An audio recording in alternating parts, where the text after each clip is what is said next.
In this part, we will discuss about plant tissue culture.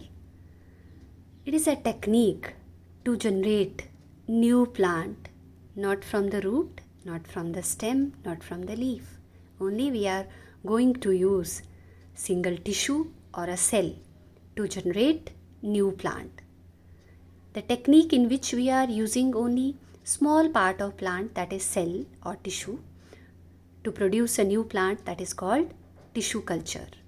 Okay, and cells which are able to produce one entire plant, one complete plant, those cells are called totipotent, and process is called totipotency. Totipotency means total potential, means full potential of a cell to generate complete new plant. Okay, and in plant tissue culture, which methods we are going to follow?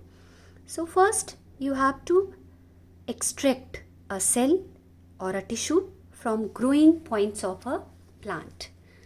Growing points of plant, that may be growing point of a stem, that may be growing point of a root. In growing point of a plant, what is present there? You studied in class 9 meristematic tissue. Okay, in meristematic tissues, the cells they having the ability to divide rapidly. Okay, so faster rate of division can be seen in meristematic zone of a plant. So we extract the cell from here and then we put that cell in a nutrient medium. Nutrient medium, in nutrient medium all required micronutrients, macronutrients are there. Like what the plant need, what a cell need: nitrogen, phosphorus, potassium, magnesium, calcium. These all are nutrient source which are needed by a plant to grow. So nutrient medium is prepared, and three things which are essential for plant tissue culture. One is nutrient source, next is growth regulators. Growth regulators are plant hormones. You studied about plant hormones in chapter Control and Coordination, auxin, gibberellin, cytokinin, etc. These are the plant hormones which are called plant growth regulators. They play role in plant growth and development. So nutrient source should be there, growth regulators should be there. And what about environment conditions? Temperature, the requirement related to temperature, pH, light, that should be fulfilled in the lab to conduct this tissue culture or to produce new plant from a cell or a tissue. So we extract the cell and we keep that cell in a nutrient medium. After some times, what happen in that particular nutrient medium, that cell undergo repeated division and form ball of cell, undifferentiated mass of cell. Undifferentiated mass of cell is that which not take the decision to form tissue. Okay, so they are undifferentiated cell. This ball of undifferentiated cell is called callus. Now there is addition of plant hormones, nutrient medium plus plant hormones. What type of plant hormones we can add here? Those plant hormones which play role in root initiation and shoot formation. So cytokinin and auxin we can add into the nutrient medium. So then from this callus, what we are going to get? There is formation of root, formation of shoot.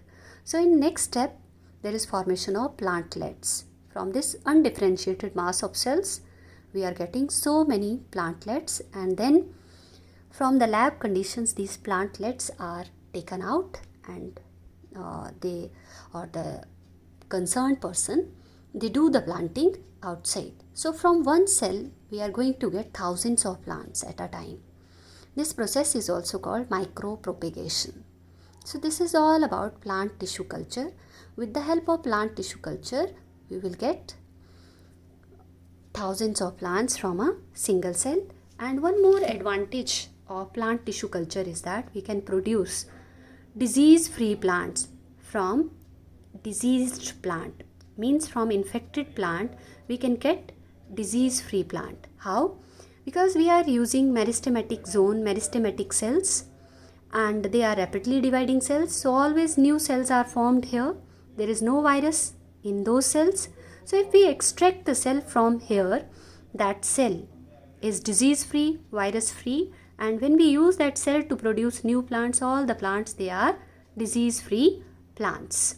So tissue culture is very important process. It plays very important role in propagation of a plant. In asexual reproduction, we discussed about binary fission, multiple fission, fragmentation, budding, spore formation, regeneration and vegetative propagation. Binary fission and multiple fission, it occurs in unicellular organism, amoeba, paramecium, leishmania, plasmodium. Fragmentation can be seen in Spirogyra, sea anemone. Fragmentation occurs in multicellular organisms in which simple body organization is there. Budding, with the help of budding, yeast and hydra, they can reproduce. In budding, outgrowth or bud-like structure that appears on parent body, that bud grow into new complete organism. Spore formation we discussed in case of Rhizopus, bread mold, and spores, they germinate when they get favorable conditions like damp, moist environment they need to germinate. Regeneration, in regeneration, the parent body that splits into parts and each part grows into complete new organism. Examples are planaria and hydra. Then we discussed about vegetative propagation. Under vegetative propagation, we discussed about natural vegetative propagation, artificial vegetative propagation. Under artificial vegetative propagation, we discussed about cutting, grafting, layering, and then advantages and disadvantages of vegetative propagation. And we also discussed about tissue culture. With the help of tissue culture, we can form thousands of plants from a single cell.